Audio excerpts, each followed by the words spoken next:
Já estou recebendo aqui na sala VIP para conversar uma das personalidades do Brasil, Ulisses Tavares. Ele é escritor, poeta, compositor, jornalista, publicitário, marqueteiro. O que mais, Ulisses? Bom dia. Bom dia, é um prazer estar aqui em Macapá, não é? Estar com você.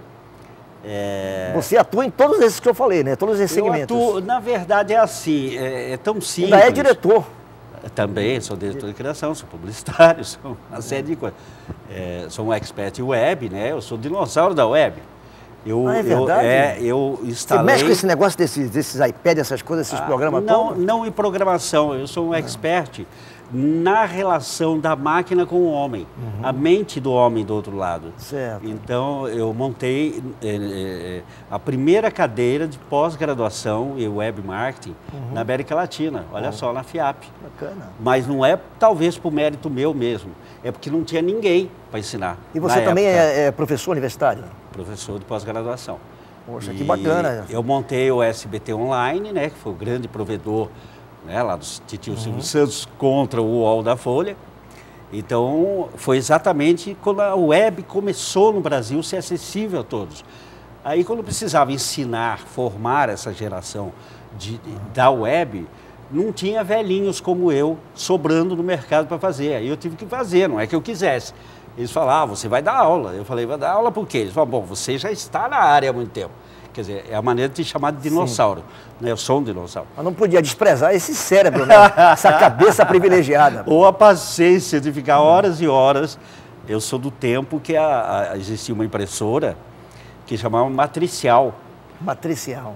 Eram umas agulhinhas, gente, fazia tic, tic, tic, tic, tic. Levava mais do que uma bordadeira para fazer uma mulherzinha. Sim. Que hoje sai uma mulher pelada em instantes. É fascinante. E colorida, em 3D ainda. Em 3D. É. E ainda fala que te ama. Verdade. Ainda fala que te ama. Fala que te ama. Só falta sair do papel, né? Fala, e ainda vai parar e vai estrelar na Globo. Verdade. Né? E ainda vai conseguir, o que é uma façanha para essas meninas novas da Globo e do BBB, que é decorar a música.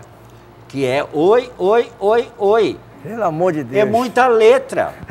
Elas têm dificuldade. Aí elas gostam do Michel Teló, que é ai, se te pego. Já tá bom. Se você pôr uma letra maior, elas não vão conseguir cantar, gente.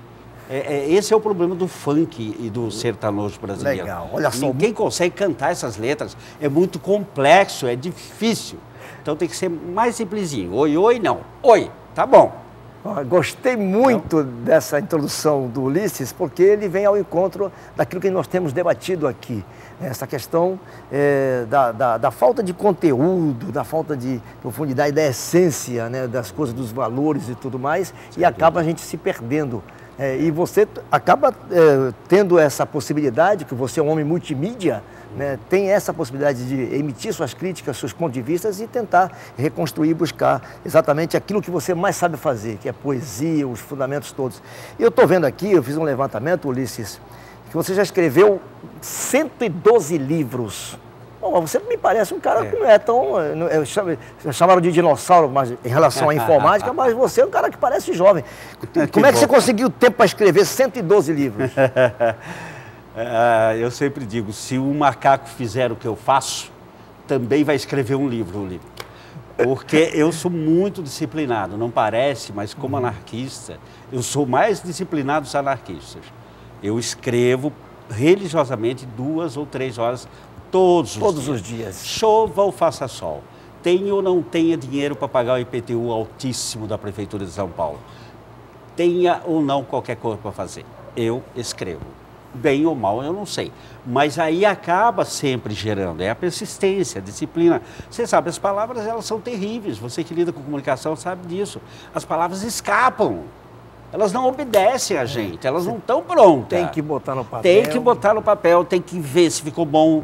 Então, eu volta e meia, eu pego um livro que eu já estou com 100 e poucas páginas, olho de novo, meses depois de trabalho, falo, que porcaria que você fez. Poderia ter feito melhor. Poderia poupar a humanidade disso, eu jogo fora. Não, aí você está vendo um camarada desse falar isso, com toda essa modéstia, em saber que ele é o laureado, é um cara premiado que já ganhou prêmios de todas as estirpes, porque ele consegue escrever literatura infantil, mas também aborda outros segmentos, enfim. Por exemplo, eu gostaria de pegar com você, nós temos muita coisa para conversar. Opa. Até porque se eu falar com você, por exemplo, como ativista político, você tem história, né? Da época da ditadura militar, que você lutou na reação e tudo, né?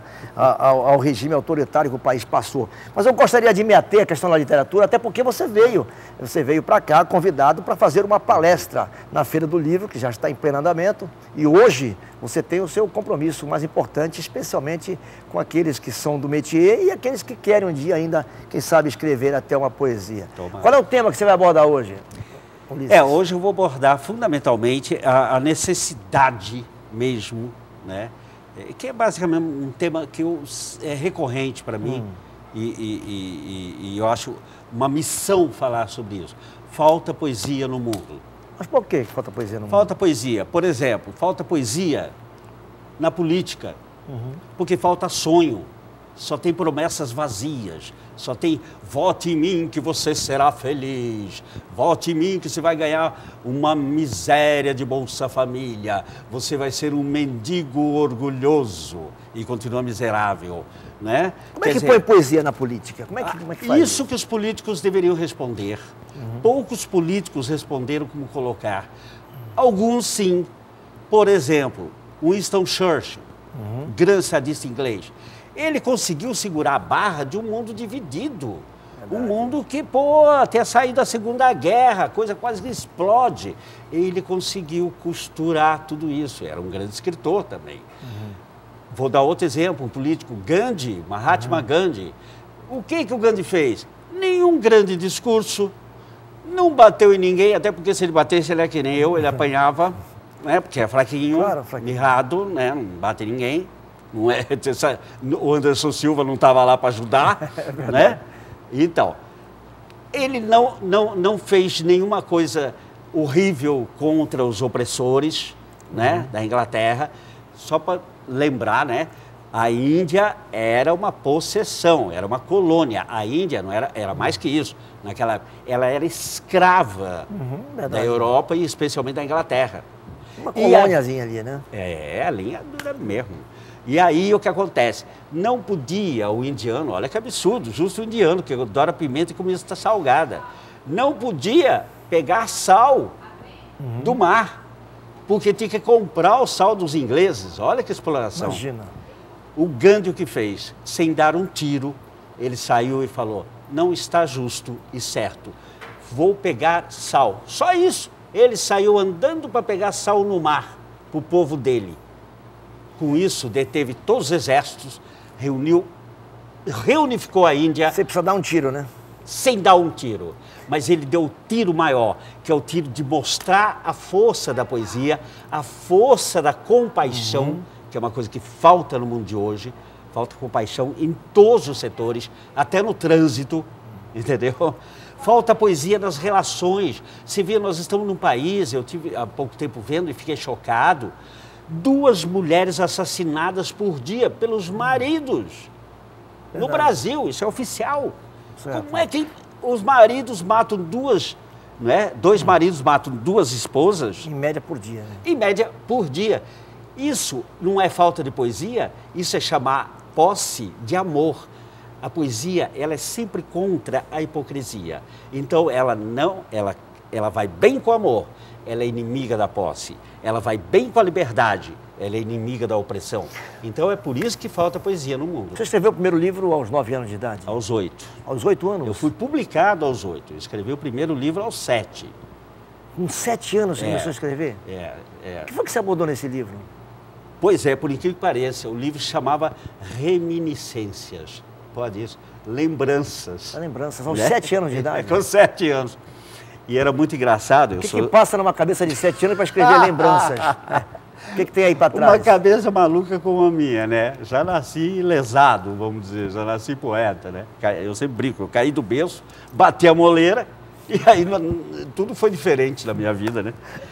E aí é engraçado, só resumindo, né? Que na época que eu publiquei, isso era na década de 50 ainda, né?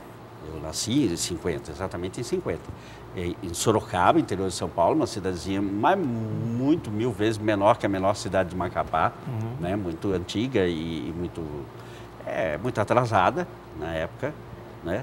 Aí saía nos jornais, revista O Cruzeiro na época, críticas ao meu livro, dizendo assim: o veterano poeta Ulisses Tavares lança mais uma obra.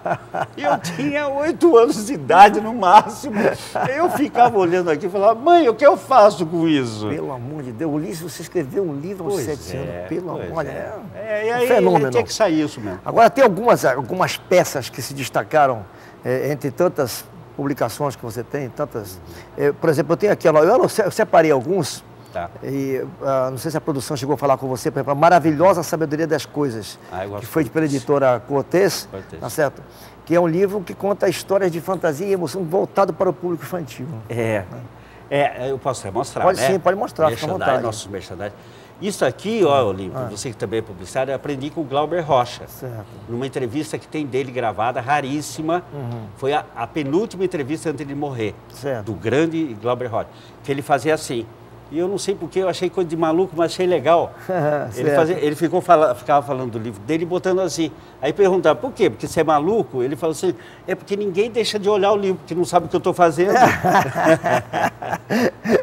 Então, este aqui, o Maravilhosa Sabedoria das Coisas, é um livro de apólogos. Certo. O que são apólogos? Apólogos são pequenos contos de fadas, contos morais, éticos, de coisas conversando com coisas. Então, por exemplo, aqui você tem assim, o pôster de Jesus conversando com Buda e depois conversando com um deus hindu. Aí dá toda uma historinha. Aí você tem um gelo conversando com uma brasinha. Porque a brasinha ela está apagando e o gelo está derretendo, né? E tudo isso tem uma lição de moral atrás. É uma arte muito antiga que se perdeu mais ou menos, quer dizer, os últimos apólogos que se tem notícia, eles nunca foram escritos. Porque era muito falado, né? Eles tiveram por volta de 2.300, 2.400 anos atrás. Olha só, isso é cerca de 400 anos antes de Cristo. Agora, olha só, vamos pegar outra aqui. Tem um negócio interessante aqui, chamado livro de Histórias. Histórias eu gosto muito. Esse livro foi publicado pela editora Panda Books, que conta histórias sobre bebidas que supostamente mudaram a humanidade. Os famosos maiores porres da história da humanidade. Como é que você abordou isso aí? Qual foi o foco que você deu nesse livro? Esse livro, na verdade, o Histórias, que são os maiores porres da de bêbado, da história da humanidade, claro, fez com que o autor, ou seja, eu também virasse folclore. Eu sendo tem histórias suas aí dentro? Não tem nenhuma, mas eu sendo bêbado ou não, como é que eu explico? É verdade. Então, todo lugar que eu vou lá o Pânico, a primeira vez que eu tentei falar, escuta, eu não escrevi bêbado, porque eu não consigo escrever bem bêbado, nada contra. Não, é verdade. Eu escrevo muito tem mal. Tem que estar muito bem para poder escrever sobre os bêbados. Muito sóbrio. Imagina se eles levaram a sério. Né? Aí eu falei, tá bom, nem vou discutir isso. Mas isso aqui é interessante porque é uma trilogia, tá? Vai ter o segundo e o terceiro.